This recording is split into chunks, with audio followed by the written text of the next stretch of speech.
এই ছোট্ট কারখানাটার ভেতর দিনরাত বাজে শুধু একটাই শব্দ, বাঁচার যুদ্ধের শব্দ।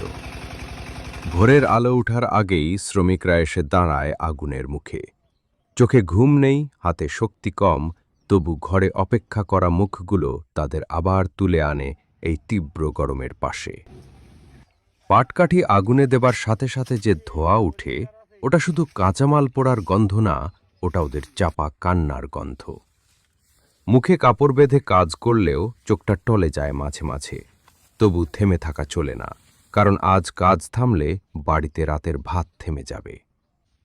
পোড়া পাটকাঠি গুঁড়ো হয়ে যখন কালির রং নেয়, সে রংটা আসলে ওদের রক্ত, ঘাম, স্বপ্নের মিশ্রণ। প্রতিটা দানা যেন বলে, আমরা আছি তাই পৃথিবী ছাপা হয়ে চলে। তারপর বারবার ছেঁকে, বারবার মিশিয়ে যে কালি তৈরি হয়, সে কালিতে